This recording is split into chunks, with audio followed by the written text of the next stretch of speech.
Listen, when you want to go live, things don't always go the way that you hoped that they would go.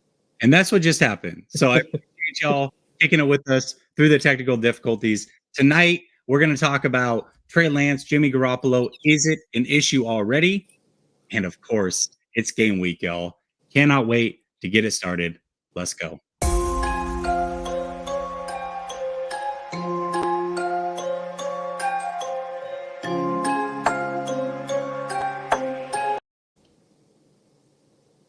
I don't know what happened there. Technical difficulties all over the place. All right. Well, welcome back to Last Second Sports, where we are giving you our take down to the last second. We are here. Game week finally, Suneil.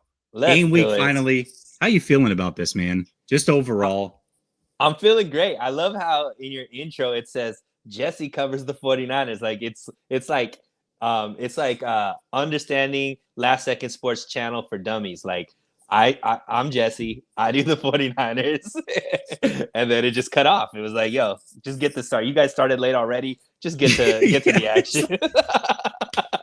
We're about that action over here, boss. We ain't got no time for intros. We got no time for nothing. Let's get it cracking. My gosh. All right, brother. Well, listen, I know you're out in PDX, my old stomping grounds. Hopefully they're treating you all right.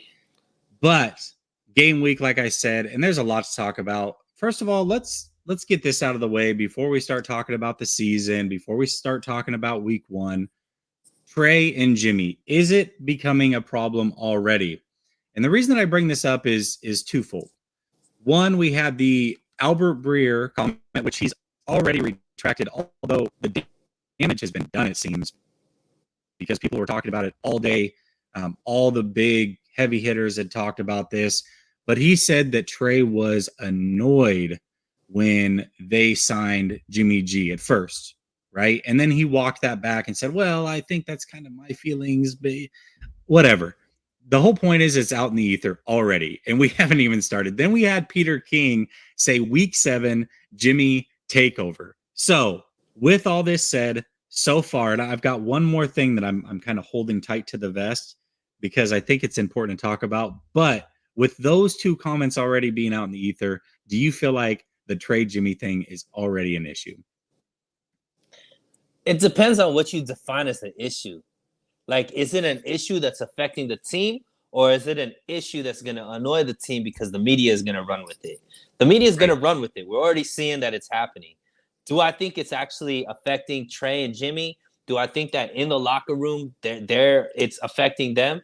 Is Kyle Shanahan unable to handle? The answer to that is no. I don't think there's any issue with the team.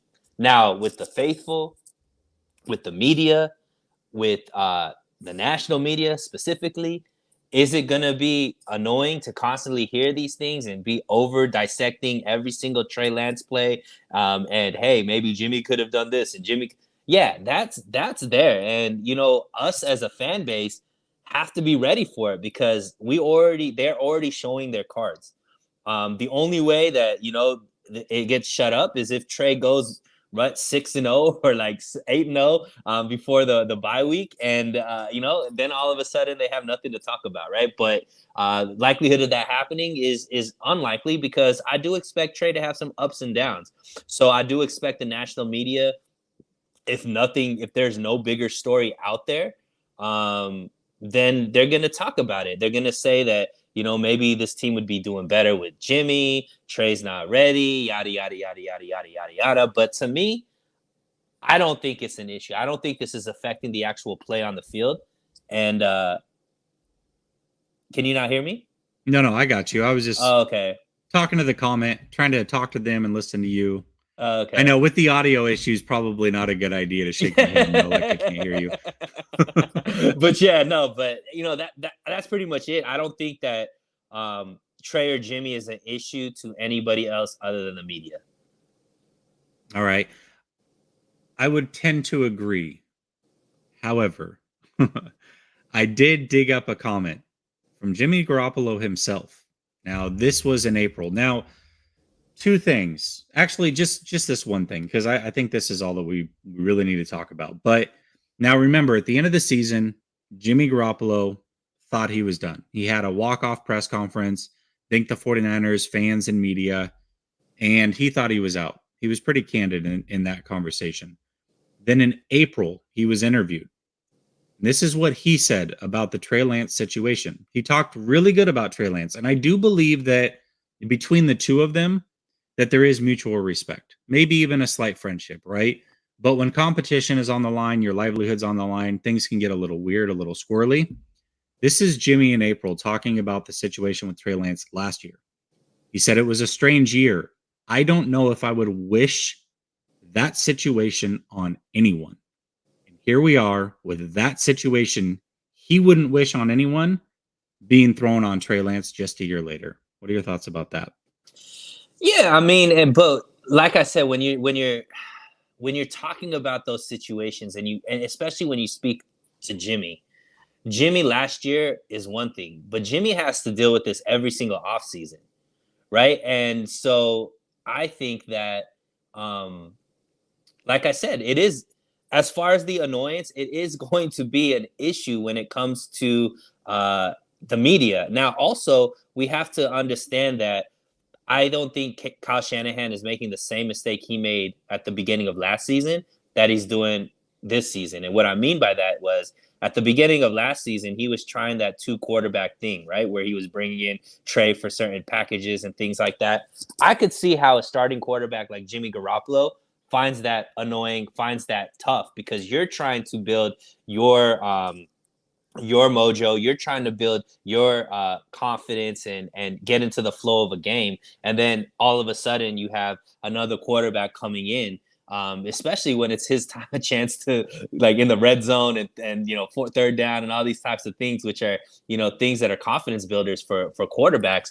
That might be more to what Jimmy was talking about, as far as it being a strange year and feeling the back and forth. This is completely different, right? Jimmy is in a much different situation than he was last year. Last year, he was the starter. Last year, he was the guy, and he was probably annoyed that there was somebody behind him that people thought was better than him, all that kind of stuff. He got humbled this offseason. Not any other team wanted him. He had to take the $20 million pay cut and to be making less money than a rookie on the team, and have to understand that you are the backup, and the only reason why you're the backup here is because nobody else wanted you, Jimmy. So, like, it's a much different situation. There aren't going to be packages where Jimmy's coming in to say, I hope not. I hope they don't try to do what Tua and Fitzpatrick when they try Jimmy's to do lining up a wide receiver. Yeah, exactly. Like, I don't think there's gonna be these special Jimmy packages that Trey comes out for, so Jimmy could throw a slant to Debo and get them release the ball in like two seconds, right? But yeah, so I think it's a little bit different. Media wise, it's not gonna be different, because we already see, like, they're waiting. Like, people are already saying by week 7, like, what are we talking about? You know what I mean? Like, usually they make those predictions when there's a rookie that has come in, and they're like, by week 7, the rookie will be in. They're doing it opposite for this because of whatever the reason, the hate for Trey is, or the hate for the 49ers, and whatever the case may be. But I think the annoyance is all from the media. I don't think it has anything to do with the team or the way that they're going to play this season. Yeah, you know what? I think I tend to agree. I mean, the only way it becomes an actual issue inside the locker room is if maybe Jimmy was a malcontent, Trey starts to struggle, those types of things. But I really do think that the locker room is told that this is Trey's team, and that's the way that it's going to be. It's funny to me that the issue is outside the locker room, and it's going to continue to be an issue all season long. It just is. I mean, every time Trey struggles, it's going to be a conversation. And it will get annoying, and it will creep into the locker room. I know that they say that they want to block out all outside noise. It will creep in a little bit, because those questions will be asked after games and press conferences. Like, they just will. At some point, I imagine that it gets asked. And I think, for Jimmy to say in April, I wouldn't wish this situation upon anybody. And then for that exact situation to play true again a year later with Trey Lance now in the driver's seat, I think that there will be some annoyances with it. That being said, I think the 49ers will be able to work through it. Yeah, and I think we got some really good insight into the locker room. I don't know if you got a chance to watch the Richard Sherman interview of George Kittle. I did. Yeah, it was really Yeah, good. so it was really interesting to see a player's perspective, because one thing that we don't think about is the players put in all of this work, and everybody's beholden to the quarterback at the end of the day, right? You're only as Right. good as your quarterback. And it was interesting to see that, like, the way that the players look at it is now, God forbid something happens to their starting quarterback, they still have a chance to be competitive. Whereas 31 other teams don't feel that way, right? Because if their starting quarterback goes down, they don't feel like they're still as competitive with the backup. And they were talking Right. about how we put in all of this work in the offseason, all of this work through training camp, and for it to just disappear within a few games in case like an injury happens. They're looking at it like we can be competitive throughout the whole season, regardless of who is the quarterback. And I think also George Kittle was very candid about Trey Lance is a great quarterback. He just needs reps. So I think the team understands that Trey Lance brings something to them. He just needs more reps. The only way he's going to get reps is he's going to play. I think they understand there's going to be ups and downs, but I think at the end of the day, they believe that they could win with Trey Lance at quarterback. They understand the team is moving towards that. And I think, like you said, I think the caliber of players that are on this team, the leadership that's there, and just the culture that has been developed over the past 5 years with Kyle Shanahan and John Lynch, they will be able to make it through this. And at the end of the day, we are only having this discussion if Trey Lance is struggling. If Trey Lance isn't struggling, all of this is moot, right? Jesse, nobody's talking about it at the end of the day, right? So as long as Trey Lance is playing well enough to win, we're not even having this discussion.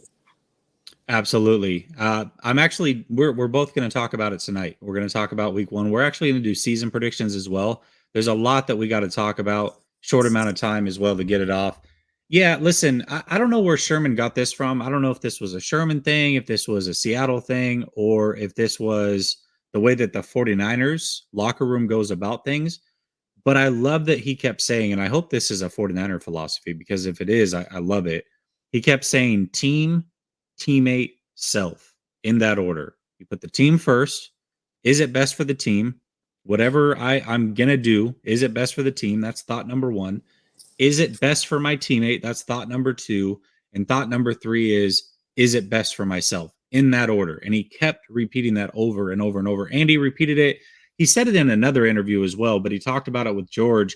George didn't really give me a sign one way or another, like if that was a 49er thing or not, but I really hope it is. And if it is, that tells me that things are very tight knit. And I love that philosophy from any team, that's the way that they would look at it. Absolutely. So, all right, let's jump into let's get off the drama stuff. Let's get into the actual season, my man. Let's talk about football. Let's talk about actual football, things that are about to happen. Okay, so we're going to talk about the game, right? We'll talk about that. That'll be the last topic. But there is a lot of season ahead of us, right? Mm-hmm. We're just embarking on week 1. And, the NFL, they do their awards. They have comeback player of the year, offensive player of the year, defensive player of the year, and all those other things. But I want to do those awards for just the 49ers, right? Give our thoughts for just the 49ers, along with what we think the final record will be for the 49ers. And just give our thoughts on how we think the season goes as a whole. So, with that being said, the 49ers have some really good candidates here in category number 1. Comeback player of the year for the 49ers. Who do you think that will be?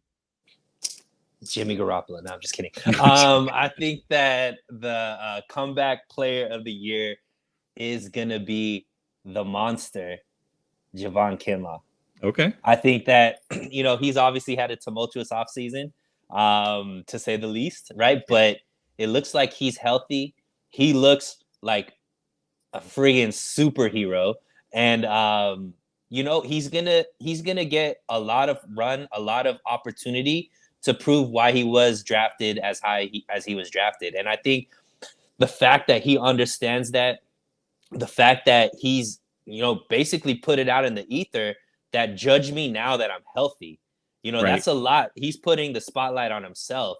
So, he's somebody that a lot of us are rooting for.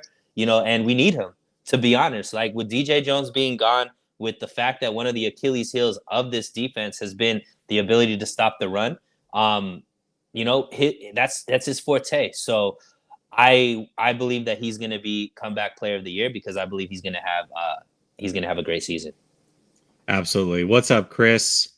Miss you, buddy. That's Roscoe on Twitter. Taking a little Twitter hiatus. So some of y'all, I'll see you here in the chat, and that's good to see. I like the Kinlaw pick, and I think on the surface, I'm going to go with somebody different just so that we have some disagreements Jesse's here. Trying to do something different from me. But I'm also going to go with this player because this player, I believe, is the most important player to potentially Trey Lance's success in his first year starting. That's Mike McGlinchey, right? McGlinchey had a really, really good start to last year. And then he got injured and missed a majority of last year. Now, we've talked about the offensive line. We've talked about how there's a lot of young players down the center of that offensive line. And then we talked about if McGlinchey misses games from left guard to right tackle, there's only 7 combined starts between all those players. McGlinchey has been practicing. That's good to see. There was the video that came out where he came up looked like a little gimpy coming out of a break on basically the first warm-up drill of his first practice back, but he has been practicing. McGlinchey has to stay healthy this season, right? Right. Because he is by far the best option at right tackle. And I feel a lot better about this offensive line if he's at right tackle and we got the best left tackle in the game. So for me, comeback player of the year for the 49ers is going to be Mr. Mike McGlinchey. I really like that pick. I agree with you too. All right, let's talk about rookie of the year. Who do you think the rookie of the year for the San Francisco 49ers are going to be? And again, a lot of good candidates here, so we can go different directions for sure. So, yeah, it's great because there's a lot of rookies that are going to get a lot of playing time, which usually isn't the case for the 49ers. I'm going to go with a very outside shot, not because of anything other than it's really hard to judge the caliber of play for this position. But I'm going to go Spencer Burford. And the reason why I'm going Spencer Burford. It's a great pick. Yeah. I mean, I think like usually it's hard for the offensive line to get love because, it's a very, I guess, not very sexy position. But I think Spencer Burford's impact, the style of play that he plays as far as at the offensive line position, specifically the right guard, when you get to see him pancaking dudes, and especially if this running game takes off the way that it does, and with McGlinchey there, if they could actually run down the right side, which has been something they haven't been able to do since McGlinchey got injured, I think Burford is going to be able to show off his ability and really get the team, really get the fan base excited around him. And so I'm going to go with Spencer Burford. I like that. I think that's a hell of a pick. Again, it definitely helps Trey Lance in year one, right? So I love that we're giving the offensive line some love here. I think, and I like that you didn't take the easy way out, because I think the obvious answer is Womack. Right. Like, this is a kid who's already showing how talented he is. Came in and snatched that nickel corner spot. Multiple picks, multiple pass breakups during the preseason. I mean, there isn't a minute that he hasn't looked good. And then we've got 2 really good running backs that certainly could take that spot in Mason or TDP. So there's a lot of players that we could throw out there. I'm going to go with Womack. I love the Burford pick, though. I really do. And honestly, when I thought about this question, he didn't even enter my mind. And that's why I love that pick so much by you. That was a great, great pick. Yeah, I think he, like I said, it's really hard for an offensive lineman to shine, because usually if you're not hearing their name, if you're hearing their name, that's a bad thing. But I think if he pancakes if he has a 1 pancake per game, people are going to be excited about him. Absolutely. All right. So comeback player of the year, rookie of the year. Let's talk about defensive player of the year. I think we might agree on this one, but I'll let you go first. Who do you think defensive player of the year is going to be? All right, so this is gonna give away who my MVP of the year is gonna be, Okay, but I that's fair. think Defensive Player of the Year is gonna be Charvarius Ward. Okay, I like that. And the reason why is I think that the wide receiver position in the NFL right now is insane. The level of caliber, every team minus the Chicago Bears has like a legitimate wide receiver one. And we know that Charvarius Ward is going to go up against that guy every single game. So to have the caliber of cornerback in Charvarius Ward, the 49ers haven't had that in quite some time. I think it's going to impact the rest of the defense. I think this is going to be a much more opportunistic defense. I think this team is going to break its own sack record from last year, or the level of sacks that it got. And I think a lot of that's going to be because of the Ward Island. That's going to be there, the whatever they're going to call Charvarius Ward on his side of the game. So I think he's just going to be. He's obviously the biggest signing that they did this offseason. I think he's going to live up to it and impact this defense in a way that allows for this team to withstand missing Jimmy Ward for the first 4 games of the season. I love that. I think that's a great pick. And you're right. It does peel the curtain back a little bit on who your MVP is going to be, because you can't have the MVP and, either offensive or defensive player of the year be the same. So I like what you did there. I want to answer this question. Tyrell Brown says, can anyone, yelling this, by the way, in all caps, he's very serious about this. Can anyone tell me how to watch the Niners games? I live in Alabama now without DirecTV. Tyrell, the link at the very, very top of the chat, if you click on that and you sign in with any, whether cable provider, streaming service, anything, you'll be able to watch the game right there with myself and my boy David live right there on your computer or phone, no issues. So you can sign in with Hulu, YouTube, whatever your cable service is, you'll be able to do that. So NFL Plus, you actually can't.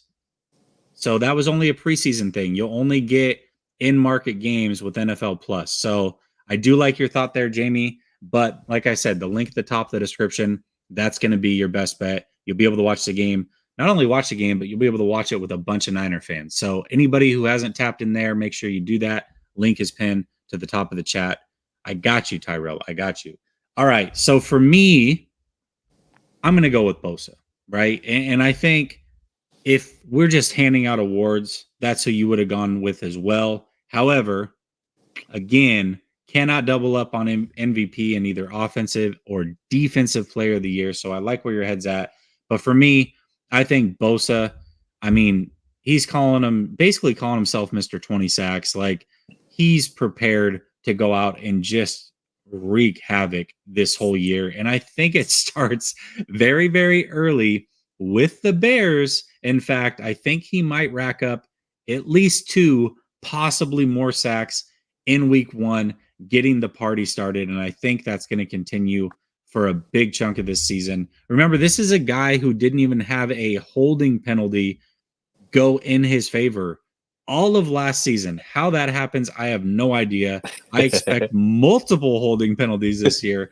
He's a guy that gets double teamed a ton. I do think the double teams will be less frequent this year, though, because the 49ers have added depth. They've got Kinlaw coming back, and I think that is why he's going to do what he does this year. He just might break the sack record. If he does, he certainly would be team MVP. I don't think he quite gets there, but 100% will absolutely be defensive player of the year. All right, let's move on to the other side of the ball. Offensive player of the year. So this one was between 2 players for me, but I'm actually going to go outside the box because I really think that this is going to be a big year for this guy. And I'm going Brandon Ayuk. I think that Brandon Ayuk, you've kind of been the person that put me onto this, is the third year of the third year of somebody in the league. Last year was Debo's third year in the league. We got to see him take a leap. Everything has gone in Brandon Ayuk's favor this offseason. He got the quarterback that he has the most chemistry with be deemed the starter.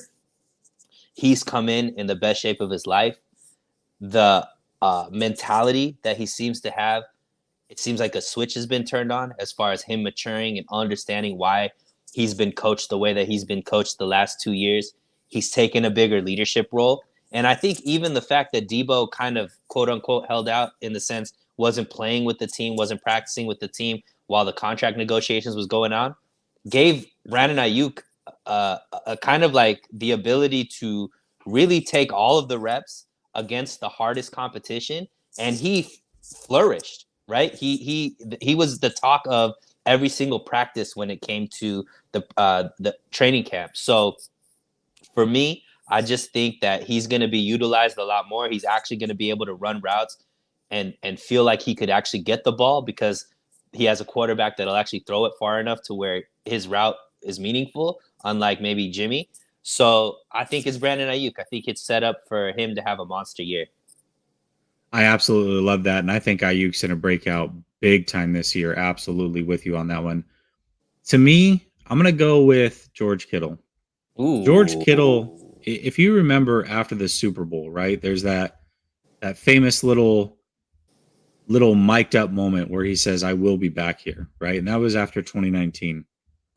2020 starts out, he gets hurt. Last year, really wasn't a big part of the passing game. Still somehow almost got 1,000 yards, but missed 3 games. Wasn't a big part of the passing game because he had to stay in and block.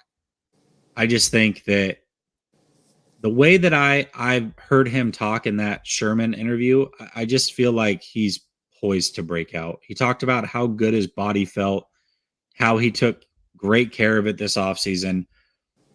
And I just feel like he has something to prove, right? He talked about his age and how he's still in his prime.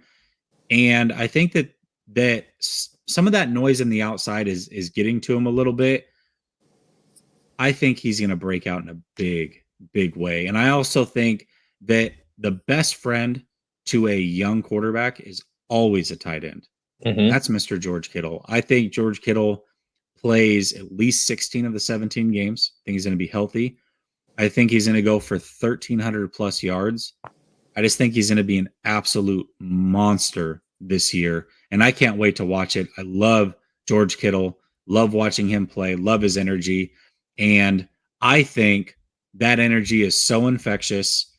It's just a big deal to the rest of this team. I think he's going to have a monster year. So for me, that player is George Kittle. Yep. That's great. Debo and Elijah Mitchell, definitely honorable mentions. Yeah, for sure. No, listen, there's, and not only that, I mean, shoot, Trey may have a big year. He may rush for 700 yards, throw for 4,000. Like he could be in there. But yeah, there's definitely a lot of players that could be considered for this one. So let's go MVP. Now, I think we know who your MVP is going to be. Why don't you let us know why they are your MVP? So yeah, obviously my MVP is Nick Bosa. And the reason why I think Nick Bosa is going to be the MVP is because, one, I think he's going to have a monster year. We know this is a contract year for him, in the sense, like, I think he's going to be negotiating his extension after this year. So we know that he's focused. Obviously, contract years are a big deal. We saw what Debo did in his contract year. I think he's fully healthy. And also, I think everything is pointing in the right direction where Armstead, I think, is comfortable in his role. Kinlaw is going to be there healthy. They have a lot of talent on the opposite side of him now, whether it be Ebicom, Amenahu, Jackson, my guy Willis, right? I think that, and then also they finally have a secondary that can make the quarterback hold the ball an extra hitch or an extra second, which gives him time to actually get to the quarterback. He was able to get as many sacks as he was getting, Jesse, last year with Josh Norman as the corner, right? So like now with Charvarius Ward, Emmanuel Mosley, Samuel Womack, maybe Verrett's gonna be back there, right? Like we're talking about a level of cornerback that the 49ers haven't really had. He's never played with as a 49er. So the fact that he's going to have that type of help behind him, I think is just going to help him explode. And the fact that he has that, I think, is going to be so impactful and help out the offense so much, because it's going to force the opposing team's offense to get off the field. It's going to give them better field position. All that's going to help a young quarterback like Trey really have a successful year. So that's why I think he ends up becoming the MVP. I love it. I mean, I'm certainly not going to say that man can't be the MVP of this team. And that's what's so great about this team. I really think there are multiple candidates. You know, last year I went out on a limb and I almost went with this player again for team MVP. And that's Fred Warner. Last year I said that he would be defensive player of the year. And the reason for that was I thought that the 49ers were going to play a ton of cover one, allow him to just kind of roam and do his thing, pick up a ton of tackles. He'd get interceptions and things like that. Then Verrett went down immediately. And once that happened, cover one was out the door. Like that, Right. That was it. It was not going to happen. The whole game plan changed. A lot of cover three, a lot of cover four.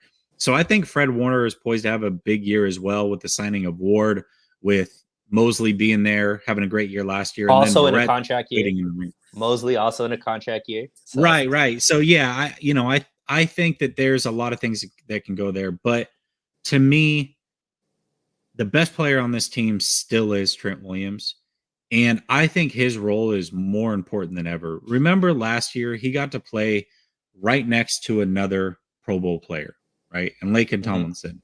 And then next to him was another Pro Bowl player. Didn't start out great, but it turned into another Pro Bowl player in Alex Mack. This year is much different. He's got three either young guys or guys that don't have a lot of experience all lined up next to him. McGlinchey may be in, maybe out of the lineup. We'll see how that plays out. I think, obviously, we know he's the best left tackle in the game. As good as Bosa is, it sounds like he stonewalls Bosa more often than not when they go up against each other, which is incredible to think about. But his role in developing some of those players next to him, being a great communicator, being a leader, is going to be so important to this team this year, especially with Trey Lance in year one as a starter. I have to give it to Trent Williams. Now, the only thing that worries me about Trent is he does miss games, right? Every year he misses multiple games. So hopefully he can stay healthy, maybe miss a game or two, but for the most part, stay healthy, be healthy once the playoffs come around. But to me, Trent Williams, man, he's an absolute dog. So yeah, that's who I'm going to go with. We gave the offensive line 3 awards. We did. Yeah, we definitely did. For offensive line that a lot of people are questioning, it's kind of wild that we gave 3 awards to the offensive line. So that might be wishful thinking, though. Come on, let's take a step back. Might be wishful thinking. I'm not going to lie. Like, we know if those awards go to the offensive linemen, they're going to be good to go. So maybe that's wishful thinking. Either way, I do like that we're giving the fat daddies up the middle all the love in the world. All right, let's go with the overall record. Obviously, we've talked about this during the offseason, but a lot has changed, not only for the 49ers, but the rest of the league. Everything's taking shape. We know what these rosters look like. We have an expectation all the way around. The 49ers do have a tough schedule. They play a lot of tough opponents, right? So with that being said, what is your final record prediction for this team as we head into the 2022 season? I'm going to go 12-5. Okay. And I'm trying to be conservative because I actually think they could be better than that. But I'm going 12-5. But I don't think they're ever blown out. I think all the games are going to be competitive. And yeah, I think they end up winning 12 out of the 17 games. That's totally fair. You know, I've done this exercise so many times where I've gone through game by game, and every single time I come out of it with the same record that you just gave, actually, 12-5. That being said, there's about 3 games where I go, either way could go there. I'm going to give it to the 49ers, right? Because one reason or another, they're at home, they're better at this position or that position, whatever. And I think there's no way that those 3 or so games that I'm back and forth on all go the 49ers way. So to be fair, I don't know which one it is, but one of those won't go their way. I'm going to go 11-6. Boo. And I still think 11-6 wins this division because I think Pessimistic the Rams. Jesse's back. I think stop it. I think the Rams actually also finish 11-6, but the 49ers will have the tiebreaker. Yeah, I mean, look, they're playing the AFC West. Those are all tough games. Those could all be Super Bowl possibilities. You know what I mean? So like that, I think other than Buffalo, I believe that the AFC representatives coming out of AFC West, right? So yeah, it's a tough schedule. The one thing that you have to kind of think about is last year the 49ers lost 5 games by 1 possession, and they kind of fixed, or at least put themselves in a position to fix what their biggest issues were, and a lot of that was field position. So I think the special teams being better is something that's going to help out a lot. The defense turning into more of an opportunistic defense, with Charvarius Ward there, being a guy that could get interceptions. With the defensive line, having another year of continuity, Bosa being in a contract year, guys like Ebicom and all these guys still playing for their next contract and whatnot. I think that those closer games, Jesse, are going to be favored in the 49ers way now, because the reason why games were close, they've actually fixed some of those things. So as long as Trey Lance can be consistent in a positive way, meaning he's good with his ball control, as far as and the running game can be where it needs to be, I think this team is going to be extremely tough, and teams are not going to be excited about playing the 49ers, because this is a physical team, smash mouth team, and now all of a sudden they have a weapon at quarterback that can run and lay a hit on you that makes you think twice about trying to tackle him. I think I'm positive Suneil, man. I think it's going to go the 49ers way. 49ers owned by Stafford says Trey's throwing motion is suspect. Well, so is the right elbow of your quarterback. We talk about arm fatigue. I don't know how you can feel good about what's going on with Stafford over there. I got to be real. But real talk, congratulations on the Super Bowl. It's the 49ers here, though. The 49ers are winning this division. And you're right. I mean, here's the thing. The 49ers are built so different. And it's weird because outside of probably the Ravens, maybe the Eagles, every other team is pass happy.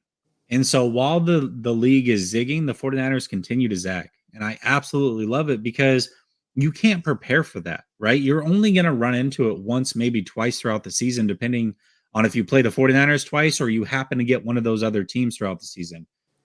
It's really tough to prepare for. And, we saw the Rams, who were the Super Bowl champs. We saw the Bengals, who were the runners up. Those teams went a combined 1-3 versus the 49ers, because the 49ers are a tough team to prepare for. And so you're right. I mean, the running game probably is even better with Trey Lance at the helm. Special teams, I love all of those things. I just think that there will be some hiccups, right? Like, there are injuries that you're probably going to have that we can't predict.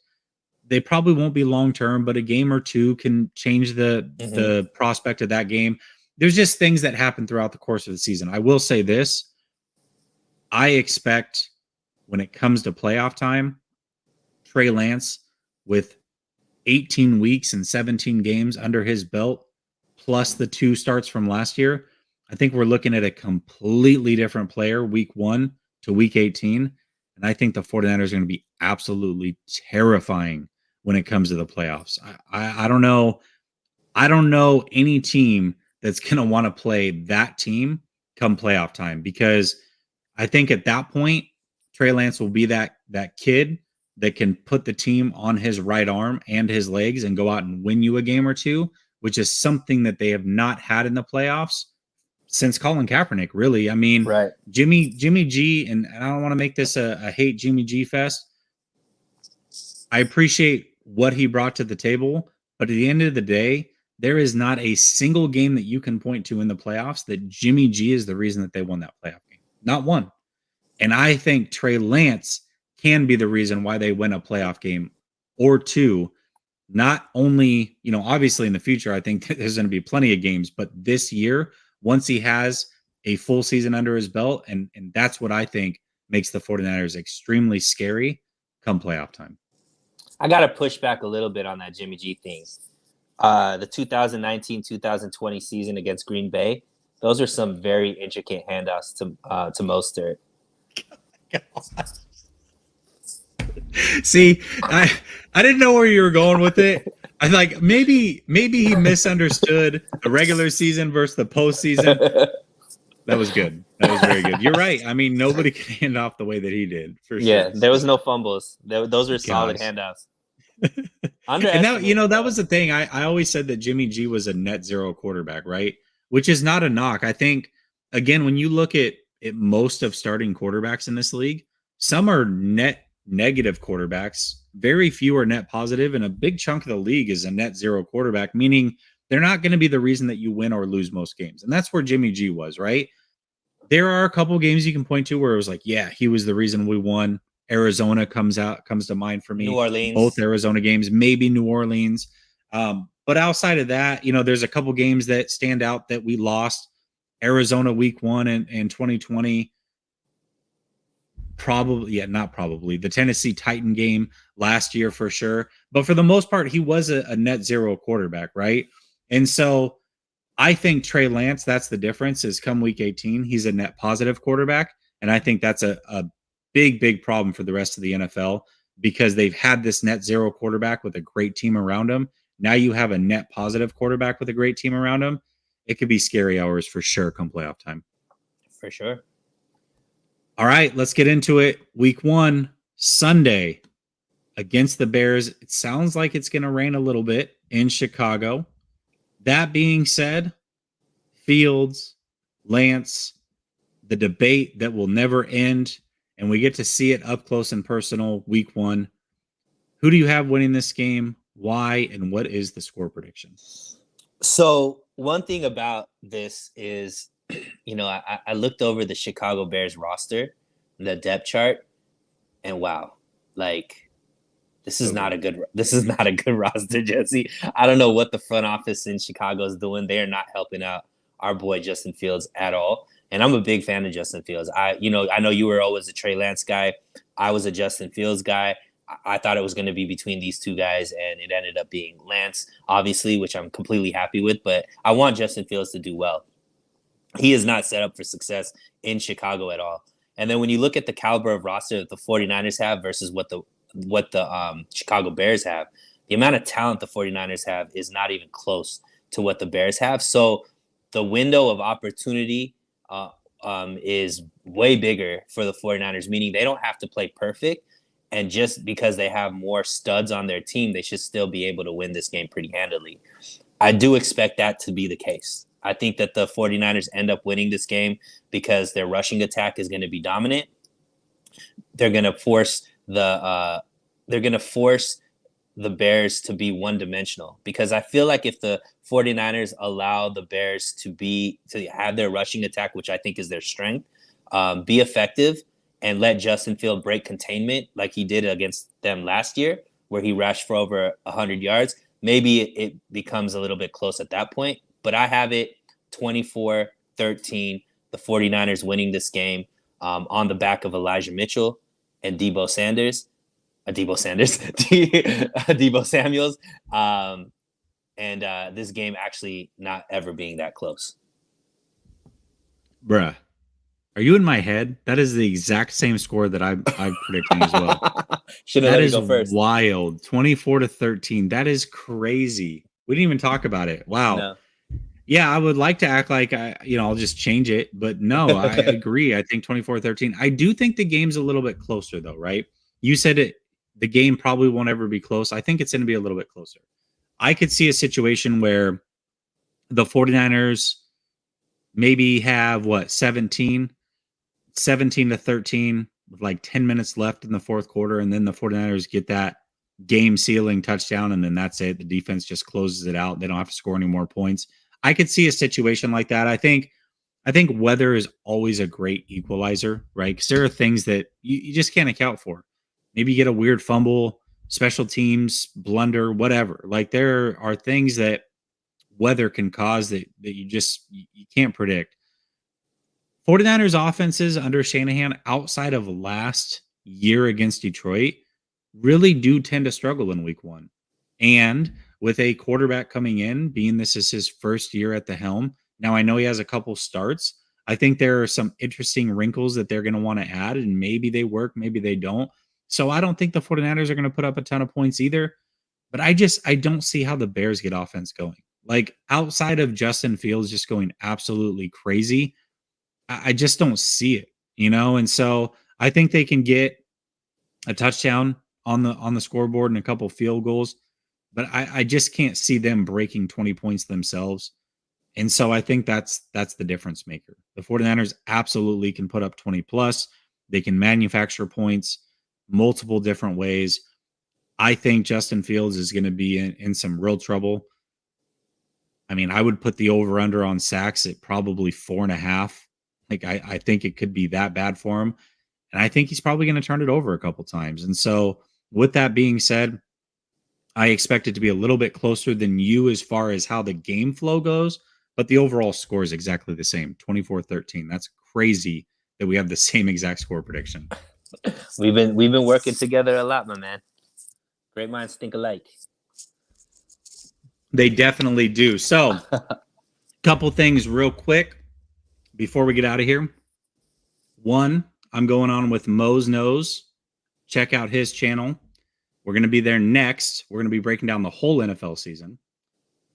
If you do not have anywhere to watch the game on Thursday and Sunday, the link pinned to the top will get you viewership of the game along with myself. So we'll watch the game together. So make sure that you do that for Thursday and Sunday's game. And then tomorrow, right after 49ers After Dark with Grant, we're going to be right back here with a Bears podcaster talking about the Bears, get to learn a lot about their team. So make sure that you tap in for that. I have a lot of interesting questions for him, and I'm curious to see what his thoughts are overall on the Bears season and their chances in this game. If you have not done so, make sure you subscribe to Suneil's channel. He's chasing 1,000 subscribers. Link is in the description. And until tomorrow, peace.